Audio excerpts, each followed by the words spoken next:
तो hello student, कैसे हैं आप सब। स्वागत है आप सबका मेरे यूट्यूब चैनल इंग्लिश क्लास पर। और मैं आज जो है वीडियो लेकर आ गया हूं कि आपका इंटरमीडिएट परीक्षा फॉर्म भरें 2026 एग्ज़ाम के लिए। ठीक है, तो वीडियो बहुत महत्वपूर्ण होने वाला है। इस वीडियो में हम लोग देखेंगे कि फॉर्म को कैसे भरेंगे, इसमें क्या क्या लगाना होगा, हमें क्या इंक्लूड करना होगा, क्या इन्फॉर्मेशन देना है और क्या भरना है। जैसे कि मैं अपने पिछले वीडियो लाइव वीडियो में बताया था कि जैसे ही मेरे पास फॉर्म उपलब्ध हो जाएगा मैं आपको ज़रूर उस पर वीडियो बनाऊंगा और मैं लेकर आऊँगा। उस हिसाब से मैं लेकर आ गया हूँ। तो आइए हम लोग देखते हैं कि फॉर्म कैसा होगा, क्या उसका स्वरूप होगा, क्या उसका फॉर्मेट होगा, क्या क्या चीज़ें भरनी है, क्या क्या लगाना है। ठीक है, ये हम लोग इस वीडियो में देखेंगे। तो देखिए यहाँ पर सबसे पहले हम ऊपर चलते हैं। आपका ये एक विद्यार्थी द्वारा मुझे भेजा गया है, उसका स्क्रीनशॉट है या कहीं से मैंने उपलब्ध मैं मतलब कि उपलब्ध हुआ है मेरे पास, तो मैं इसको बना रहा हूँ उस पर आधारित। ये फॉर्म जो है कॉमन फॉर्म नहीं है कि कोई भी विद्यार्थी इसको डाउनलोड करके आपको भर कर रजिस्ट्रेशन के जैसा विद्यालय में देना है, ऐसा नहीं है। ये फॉर्म जो है वो बिहार विद्यालय परीक्षा समिति के द्वारा पार्टिकुलर एक एक स्टूडेंट का सभी फॉर्म अलग अलग प्रिंट होगा जो विद्यालय के द्वारा उपलब्ध कराया जाएगा। आप कहीं से लोड नहीं कर सकते हैं। विद्यालय के आईडी पासवर्ड पर यह फॉर्म आया है, विद्यालय से ही आपको मिलेगा। ठीक है, तो आप ज़्यादा परेशान ना होंगे कि कहाँ से डाउनलोड करें, कैसे फॉर्म डाउनलोड करें। डाउनलोड होने वाली समस्या नहीं है, आपको विद्यालय ही जाना है। विद्यालय में फॉर्म मिलेगा, 2 या 3 पेज का है, उसमें आपको चेक करना है और भरना है। उसी चीज़ को हम लोग इस वीडियो में देखेंगे। तो आइए देखिए, जैसे हेडिंग लिखा है आपका कि बिहार आपका school examination board faculty science का है। यहीं पर आर्ट्स वाला को आर्ट्स लिखा रहेगा, कॉमर्स वाले को कॉमर्स लिखा रहेगा। ठीक है, बस इतना ही ध्यान रखना है। आगे बढ़ते हैं। ये वही इन्फॉर्मेशन बात इंग्लिश में लिखा गया है कि आपका जो लोग रजिस्ट्रेशन करा लिए हैं 26-24 के लिए, उनके लिए ये फॉर्म भरना ज़रा जरूरी है और फॉर्म भर पाएंगे।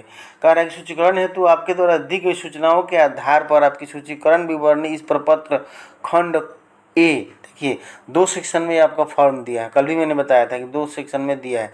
एक सेक्शन में आपका 1 से लेके 17 तक क्रमांक दिया है, अंकित है ए में।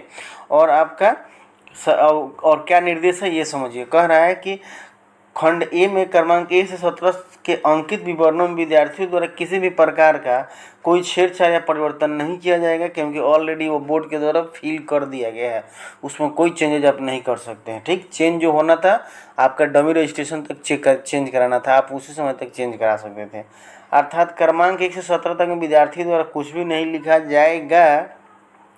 विद्यार्थी द्वारा इस आवेदन प्रपत्र में मात्र खंड बी के बिंदुओं को ही भरा जाएगा। ठीक, तो देखिए यहाँ शुरू हो गया आपका खंड ए, खंड और ए से शुरू हो गया है। देखिए 1 से 17 तक इसमें भरना है, देना है। तो क्या भरना है ये थोड़ा सा हमें देखना होगा कि इसमें क्या भरा है। इसमें कुछ नहीं भरना है। 1 से 17 पॉइंट तक सीरियल नंबर तक आपको कुछ नहीं भरना है। ठीक है, बस खाली चेक कर लेना है कि क्या सही है।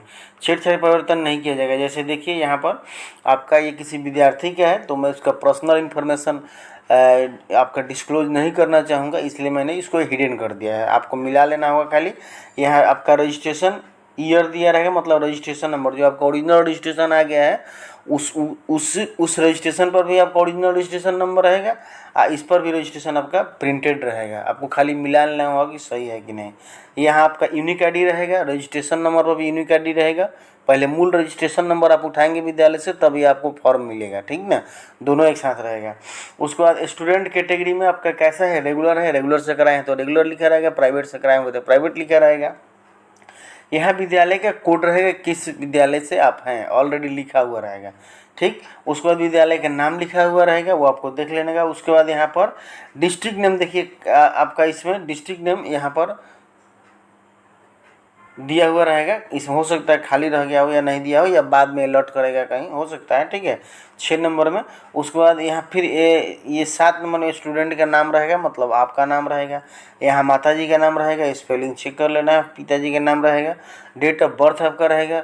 उसके बाद आपने मैट्रिक परीक्षा 2000 जो आपने 24 में पास किया था, किस बोर्ड से पास किया था उस बोर्ड का नाम रहेगा। उस बोर्ड का रोल कोड कितना था, उस बोर्ड का रोल नंबर कितना था, कब आप पास किए थे। ठीक है, वो भी इसमें दिया रहेगा। कुछ कुछ चीज़ें ये मोबाइल से जो लिया गया है वो नहीं दिखा रहा है, नहीं दिया, लेकिन फॉर्म पर आपका निश्चित रहेगा, निश्चित आएगा। ठीक है, उसके बाद अब 13 नंबर में देखिए यहाँ पर क्या दिया है। 13 नंबर में कह रहा है कि जेंडर चूज कर टिक किया हुआ रहेगा, मेल फीमेल, लड़का है तो मेल, लड़की है तो फीमेल। उसके बाद कैटेगरी में किस कैटेगरी से आप बिलोंग करते हैं वो आपके रजिस्ट्रेशन कार्ड पर भी लिखा हुआ रहेगा, इस पर भी लिखा हुआ रहेगा BC, ठीक। डिफरेंटली एबल में आप मतलब किसी तरह का विकलांगता आपके साथ है तो लिखा रहेगा, नहीं तो नो लिखा रहेगा। उसके बाद नेशनलिटी में इंडियन है, इंडियन रहेगा। रिलीजन में धर्म में अगर आप हिंदू धर्म से हैं तो हिंदू लिखा रहेगा, मुस्लिम धर्म से है तो इस्लाम लिखा रहेगा, किसी और धर्म से है तो वो वहाँ पर टिक लगा हुआ रहेगा।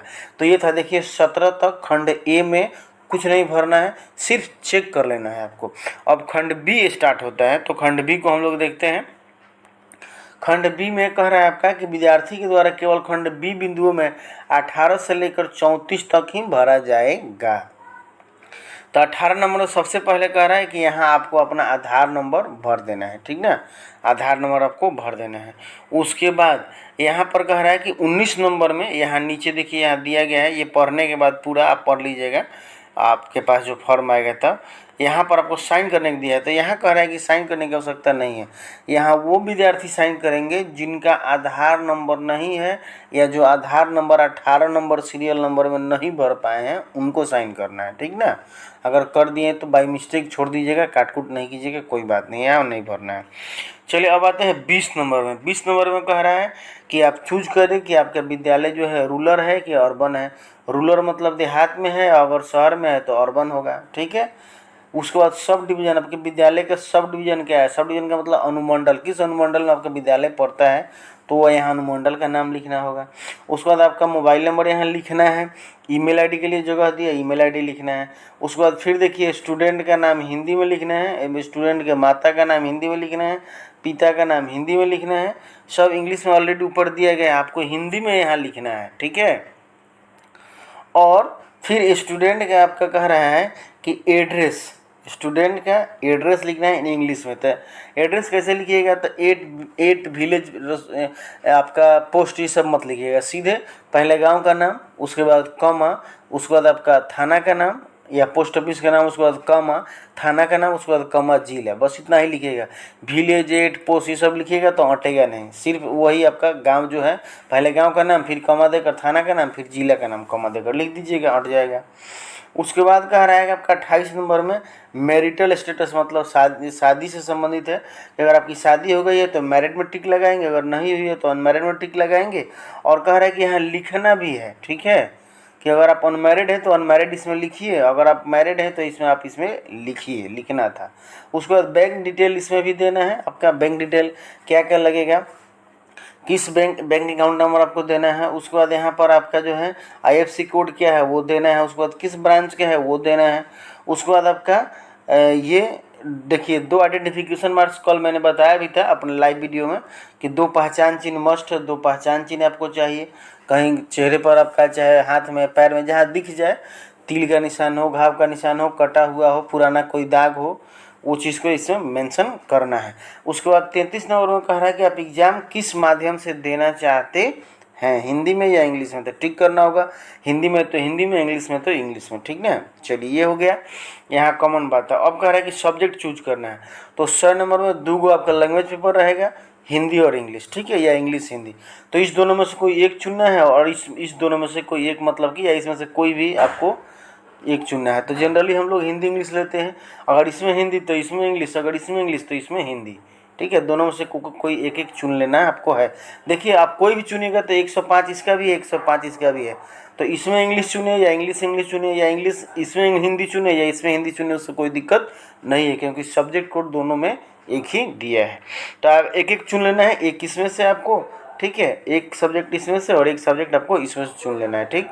आगे बढ़ते हैं। अब कह रहा है कि आपको ये तो कॉमन हो गया, 5 पेपर का एग्जाम होगा, ठीक है, कम से कम तो 2 हिंदी इंग्लिश हो गया। और उसमें कह रहा है कि आप अगर फिजिक्स केमिस्ट्री और अगर मेन में बायोलॉजी लेना चाहते हैं तो बायोलॉजी टिक लगा दीजिएगा, अगर मेन में मैथ लेना चाहते हैं तो मैथ में टिक लगाइए, एक्स्ट्रा वाला यहाँ टिक नहीं लगाना है, ठीक है। एक्स्ट्रा वाले के लिए आपको नीचे यहाँ दिया गया, देखिए एडिशनल सब्जेक्ट लिखा है, या इसके लिए यहाँ पर इतना सब्जेक्ट दिया गया, इसमें से आपको जो एक्स्ट्रा आपको लेना होगा, अगर बायोलॉजी लेना है तो बायोलॉजी एक्स्ट्रा में टिक लगाइएगा, बायोलॉजी इसमें दिया होगा, ठीक है।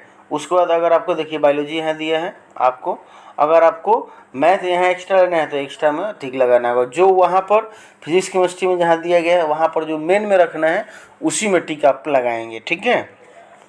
चलिए उसके बाद आगे बढ़ते हैं। प्रमाणित किया जाता है कि अब आपसे घोषणा भी ये ले लिया जा रहा है सरकार के द्वारा कि प्रमाणित किया जाता है कि आपने जो ऊपर सूचना जो भी भरा है वह सही और शुद्ध है, इसमें कहीं भी किसी प्रकार के संशोधन की आवश्यकता नहीं है। जो भी सुधार संशोधन थे सब करा लिया गया, जो संशोधन था सुधार था वो आपने कर लिया था।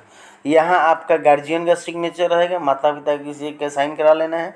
यहाँ आपका साइन रहेगा आपका हिंदी में और यहाँ आपका साइन रहेगा इंग्लिश में। इतना करके और विद्यालय को दे देना है जो शुल्क निर्धारित किया गया है बिहार बोर्ड के द्वारा, ठीक है। शुल्क में थोड़ा बहुत विद्यालय पर डिपेंड करता है, इधर उधर हो सकता है, कहीं थोड़ा सा अधिक लग सकता है, क्योंकि विद्यालय की व्यवस्था के द्वारा भी कुछ चीज़ें मैनेजमेंट पर भी डिपेंड करता है, ठीक ना। ऐसे जो गवर्नमेंट फीस है, सरकारी फीस है, वो आपको एग्जैक्ट लगेगा, ठीक। अब देखिए बात आ गई कि इसमें पेपर क्या क्या लगेगा। तो देखिए आपको पेपर लग सकता है, वो भी विद्यालय के व्यवस्था पर डिपेंड करता है, ठीक है। क्योंकि जब भी रजिस्ट्रेशन वगैरह होता है या फॉर्म भरा जाता है तो ये चीज़ों को आवश्यकता होती है, लिया जाता है। जैसे देखिए इसमें आपको लिखा गया है कि बैंक अकाउंट डिटेल मांग रहा है, तो कहीं आप मिस्टेक कर देंगे, लिखने में गलती कर देंगे, तो इसलिए बैंक का फ़ोटोकॉपी लग सकता है। आधार कार्ड का नंबर लिखना है तो उसका फ़ोटोकॉपी लग सकता है, ठीक है। एड्रेस के लिए भी, आपका आधार नंबर के लिए भी। उसके बाद आपका मैट्रिक का इसमें डिटेल तो ऑलरेडी हालांकि भरा हुआ है, तो मैट्रिक का डिटेल नहीं लगना चाहिए, लेकिन कम से कम आधार कार्ड और बैंक का डिटेल, मैट्रिक का भी एक मार्कशीट हो सकता है कि लगे। मतलब विद्यालय के वो व्यवस्था पर डिपेंड करता है कि विद्यालय आपसे क्या क्या डिमांड कर रहा है उसके सुविधा अनुसार, ठीक है। क्योंकि कोई भी चीज़ें आप पहले इसके पहले दे चुके हैं या दिए हैं तो जो दिया जाता है उसको फिर उसी तरह उसी बंडल में सेशन सब कुछ लिख करके किस सत्र का है, या रजिस्ट्रेशन फॉर्म है तो उसको बांध कर सील करके रख दिया जाता है आपका विद्यालय के ऑफिस में, ठीक ना। तो फिर उससे निकालना ढूंढना ये बहुत डिफ़िकल्ट टफ काम होता है। तो इसलिए जब भी रजिस्ट्रेशन हो, फॉर्म हो, एडमिशन हो, तो ये पेपर जो है जरूरी कागजात हैं। आपका आधार कार्ड का फ़ोटोकॉपी, बैंक का फ़ोटोकॉपी, फ़ोटो, ईमेल आईडी, आपका मोबाइल नंबर, ठीक है, 2 पहचान चिन्ह, और उसके बाद आपका जो है मैट्रिक का मार्कशीट इसमें लग सकता है। क्योंकि इसमें दिया गया है, आपको कहीं कहीं हो सकता है आप नहीं भरे हो, चाहे गलती हो गया हो, तो आप मैट्रिक कहाँ से पास किए हैं, कब पास किए हैं, ये सब इन्फॉर्मेशन अगर कहीं भरना होगा तो ये चीज़ें लगेगा, ठीक है। तो स्टूडेंट ये था कि फॉर्म को हम लोग कैसे भरें, जो मैंने आपको बता दिया। आशा करता हूँ कि आप इससे देखकर समझकर आप आसानी से भर सकते हैं। वीडियो अगर अच्छा लगा होगा तो ज़रूर कमेंट करके बताइएगा। कोई दिक्कत हो इसके बाद भी अगर कोई समस्या है तो आप मुझे कमेंट बॉक्स में ज़रूर लिखिएगा, मैं आपको सुझाव दूंगा, बताऊंगा, ठीक है। और अगर मेरा नंबर आपके पास है, जुड़े हुए हैं, तो आप फ़ोन भी मुझे कर सकते हैं, ठीक है। तो चलिए आज की वीडियो में इतना ही, फिर मिलूँगा मैं अगले वीडियो में आपको एक नए वीडियो में आपके साथ। तब तक के लिए थैंक यू।